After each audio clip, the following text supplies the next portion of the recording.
Benjamin, welcome to the show. Happy to be back with you. It's That's right. fun. I love talking to you. Well, we're going to continue the conversation that we had before in a little bit more depth, a little, or in some other areas. And really, this is to highlight your amazing book, Personality Isn't Permanent, and all the rich content that's in there, from understanding the labels of personality and how that can limit us, all the way through to understanding how goals are constructed. And that's what I want to talk about today. We talked a little bit about our future self, and now let's talk about goals and how they shape our process and shape our results. Absolutely. So you want me to explain that, or? Yeah, explain in your book. It was very interesting. You broke down what it is to have a goal. And there are three areas you said that make up our ability to set a goal and to reach a goal. So let's talk about what those are. Totally. Yeah. So it's important to realize, and I think a lot of people don't understand this, that every human behavior is goal driven. I mean, even anyone listening to this podcast, you're doing it for a reason. You may not be clear on that reason. Maybe it's just because you want to be entertained, or because you're distracting yourself, or because you want to be inspired. But anything and everything you do has a purpose. And so from a psychological perspective, every human behavior is goal or outcome seeking. And so when you realize that, then you can start to look at, well, why am I pursuing my current goals? And it's helpful actually to begin to define them. And because sometimes we don't even do that, but it's like, what am I actually seeking? Like, what is it that I'm actually going for? I think that's going to be helpful for people, because by understanding what they're actually going for, they can see if that's what they really want, right? When you break 100%. I think it's, yeah. You gave a great example in the book of somebody, Andre Norman. Yes. So maybe you could just highlight that story a little bit. I'll tell that story, and then I'll go into how goals are shaped, because that story actually fundamentally explains it. So I'll just walk you through Andre Norman, and I'll try to do it pretty quickly. But Andre is one of my friends. He's brilliant. But anyways, he grew up in the hood. He grew up in Boston, and ultimately ended up going to prison. And so what ended up happening, I'm trying to figure out what aspects of the story to highlight, but basically he ended up going to prison because he ended up surrounding himself with some pretty rough crowds. Okay. And ultimately in prison, he became very entrenched in that perspective. And he was very much seeking to become like the top dog in the prison. And that was his goal. And your goals really do shape your identity. Your goals shape how you see yourself. And so he wanted to be that number one prison thug. Like, he wanted to be the top guy. And because that's who he wanted to be, that's what led him to doing what he wanted to do. Like, he would try to kill people in prison. And like, he ended up becoming incarcerated and like being put like in like solitary confinement. And at some point or another, it really dawned on him. It hit him square in the face that the path he was on, in his own words, he said it was kind of like his Wizard of Oz moment. He realized that he had been on a path, and that at the end of the path, at the end of the yellow brick road, there is no wizard. Like, it's a total hoax. Basically, he realized that the path he was on was nowhere. Like, he said, I'm going to be the king of nowhere. Like, it hit him in the face. Right. It dawned on him that his current pursuits were pretty shallow. Like, it's really very much like the quote that like sometimes you realize you've been climbing up, the ladder of success or whatever they call it, and you realize the ladder's been leaning against the wrong wall. Wrong wall. Yeah. Yeah. And so he realized that was what he'd been pursuing for so long, and that was shaping everything about him. And so once he began to question that goal, he then said, well, if I'm not going to do this, then what should I do?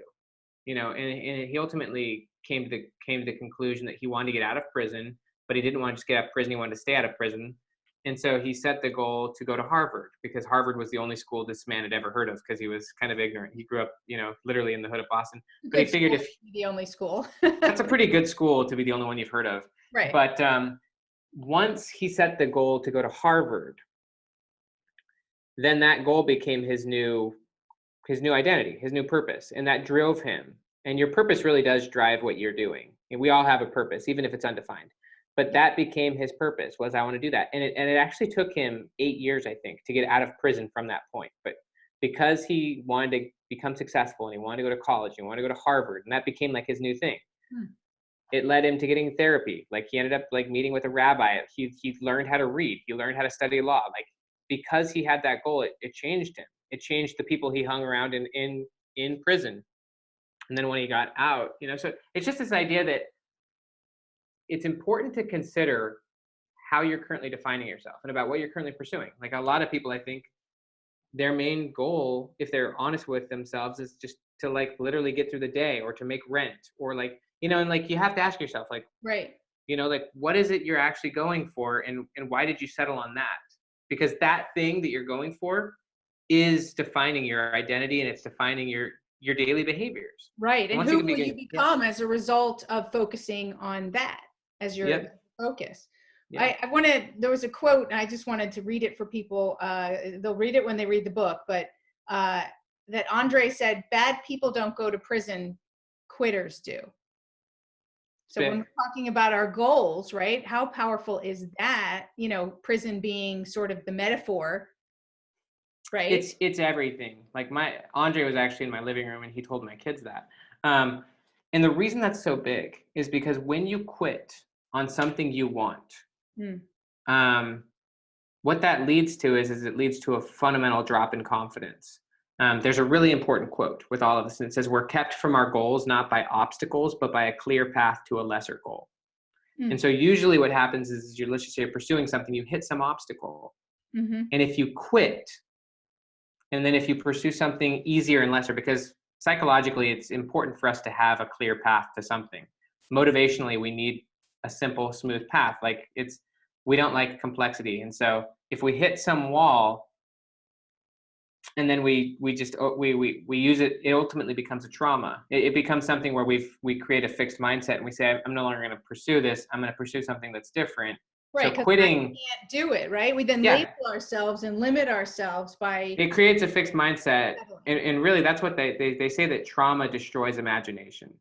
And so if you have a negative experience and you can't reframe it, or if you don't take the time to reframe it or get support or coaching through it, then you'll hit some event and you'll quit. And if you quit on what you really want or what you were pursuing and then pursue something else, like that by nature is, living a pseudo life. And unfortunately for most people, that's how their life and personality is. Like they had some negative event that occurred in the past. Right. It shaped their identity. And now their life and their personality is to avoid the pain of dealing with it. And so why it's so key to define your future self and to define the goals you want and to shape those goals intentionally is because, those goals are ultimately who you become. Right. And that's so important. So I want everybody who's listening. Yeah. Do you write your goals down?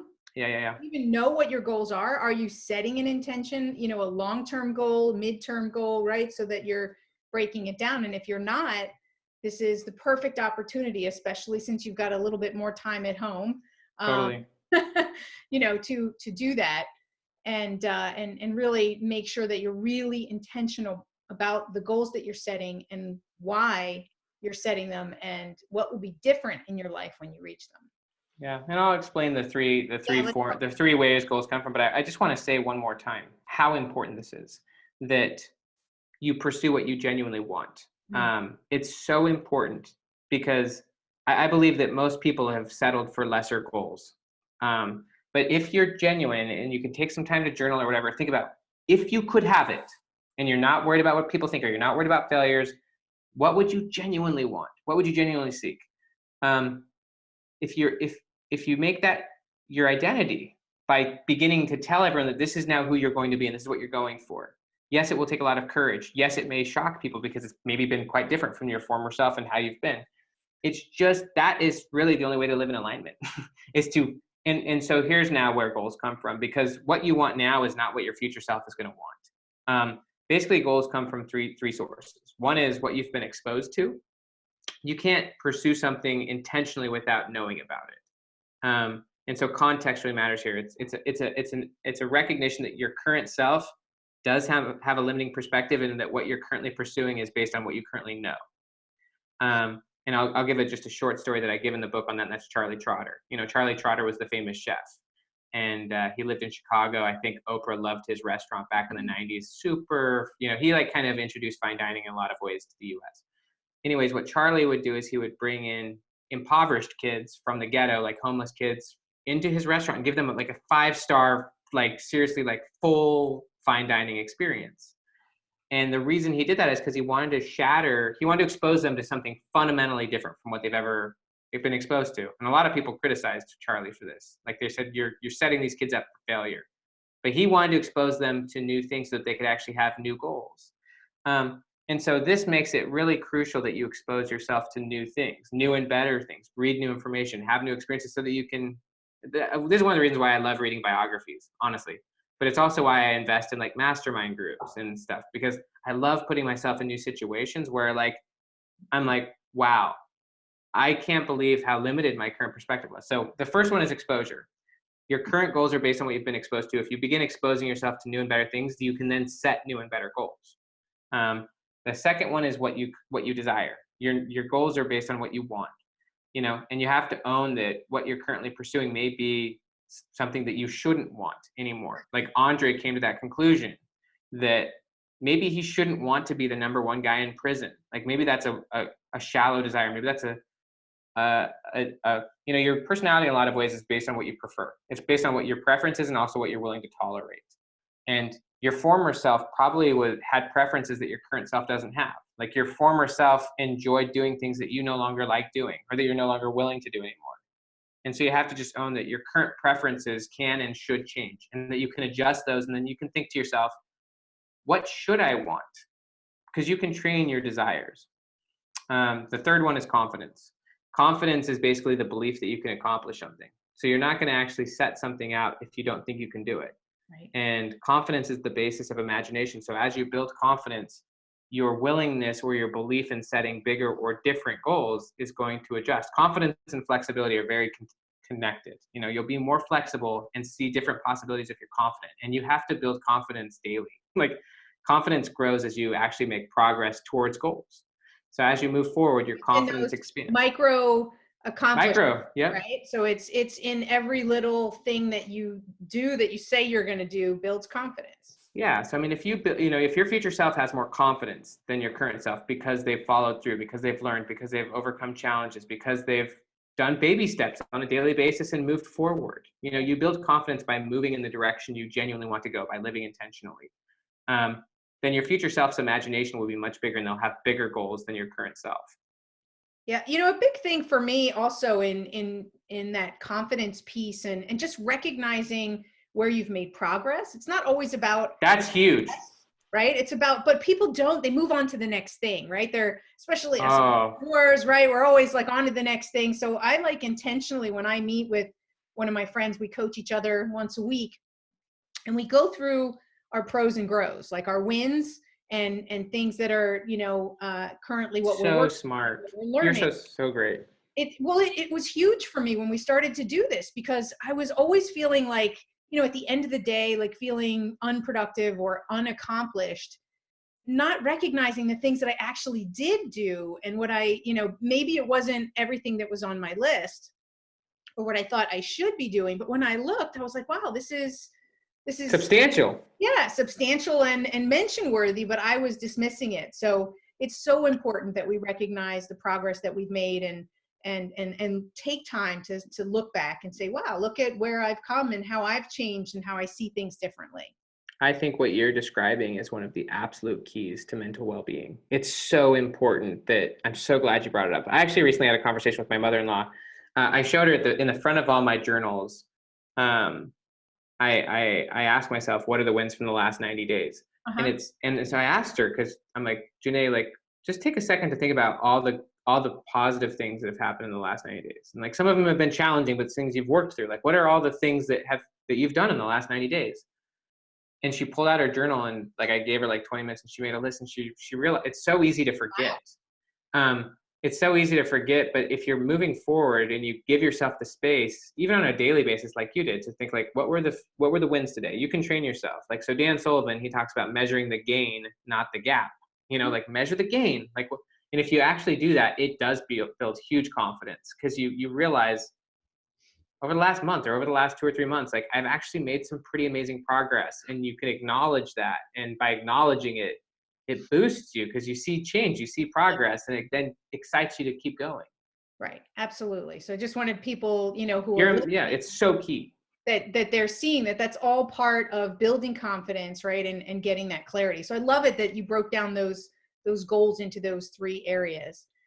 Before we close out today's session, is there anything else that you wanted to share that you have in the book, Personality Isn't Permanent, around goals that you feel would be, or not in the book, that would really help people to understand this idea around how important goals are? Yeah, there's one element in the book that I think is crucial. That's a different approach to goals than I think is often talked about, but I think it's served me very well, and it makes sense motivationally. So when it comes to thinking about where you want your life to go, rather than starting with a goal, you actually obviously want to start with your identity. Who is your future self? You really frame that out. Define the future self. Define who you want to be, because identity is what drives everything. Um, and identity, by the way, is far more powerful than personality. Your identity is self-chosen, and it's what drives ultimately who your personality becomes. But after you've defined your future self, then it's really powerful to think about what is one key outcome. What is one, I call it a keystone goal, but like, what is the one tangible thing that would make your future self possible? Um, there's obviously the book called The One Thing, but like having one major goal, yeah, you may have other like minor goals, but like having one major goal that you believe will allow your future self to become possible. The reason it's so important is because from a psychological perspective, motivation really does require like a clear goal, a clear path, and then the confidence that you can get there. And so when you have one major goal, it allows you to then reverse engineer a process, but also then it clarifies your identity, and it becomes a story then that you can use as your future narrative. So like as an example, and I've already kind of said this, but like when I was a graduate student, I really wanted to become a professional writer. That was my future self. The one goal after getting a lot of education on how to actually do that was is that I wanted to get a six-figure book deal. Like I wanted to have a book deal from one of the big five publishers in New York. And so my future self was an identity and a situation.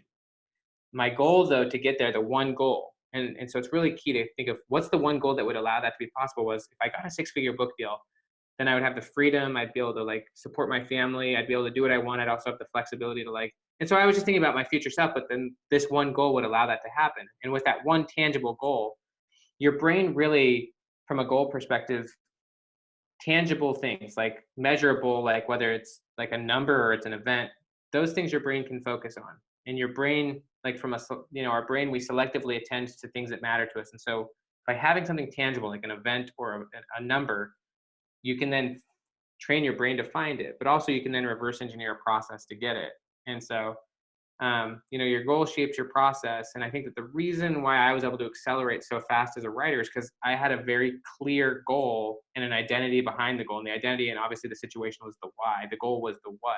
Right. And you're a good writer, because let's face it, if you can't write and you want to be a good writer, then you're going to have to. Yeah, but I couldn't write before I did that. Like I wanted to be a writer. It was through the process. And I, just to say this again, like this book was not easy for me to write. It took a year and a half. It took a year longer than was expected.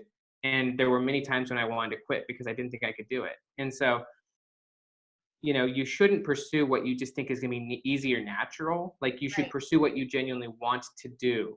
So I think I've become a good writer to some degrees, but it was never easy or natural. And it was all focused on the future I wanted to create. And then through the process of change, I became it, but it was never easy, and it's still not easy. Well, there you have it, everybody. Don't expect it to be easy. But Well, and you it's should, worth it. but the idea is that you should pursue just what's natural to you. And I don't think anyone who's ever become brilliant at anything said it was easy. Like, Well, and if it's easy, there's no growth, right? And then actually there's no fulfillment, and there's probably very little impact if it's easy. yeah. And this isn't to say you should just go do something that's painful and difficult for the sake of pain and difficulty. It's just owning the fact that the idea of deliberate practice, which is actual genuine learning, is Yeah. that it's going to be challenging, it's going to be difficult, it's going to be hard, it's going to push you to become an expert. And so you can become brilliant at essentially whatever you want, but getting there is not just going to be some easy natural path. Awesome. Do you have a last, maybe I know you're the master of quotes. You use a lot of quotes. Do you have a quote to close us out for today? Yeah, the big thing that I really love in this book is labels. So labels create tunnel vision is one fact. Like when you assume a label, it creates tunnel vision. So I love the idea that labels create tunnel vision, and I also love the idea that your labels should support your goals. You should intentionally call yourself or tell yourself whatever you want, but your goals, the things that you pursue, should never support the labels that you've adopted. So like if you think you're an introvert or something, then you would set introverted goals. I think it's better to have your labels or how you define yourself be supportive of the goals you genuinely want, rather than letting your goals be a byproduct of how you currently define yourself. So Absolutely. Awesome. Well, thank you so much for being here and sharing a little bit about your book, Personality Isn't Permanent. Go out and get a copy, guys. yeah, I would challenge you to. I think it's going to shock you. I mean, one of the things we didn't talk about is that this book totally debunks like the whole personality test industry. And just, this book, I believe that this book will show you why you are the way you are and help you then to define who you want to be and become that person. And it will prove to you with science and with like really provocative stories and common sense that you're not just the way you are. Absolutely. I love that you gave a description that said that, that these types of tests are not only psychologically destructive, but they're no more scientific than horoscopes. And So, that's actually just true.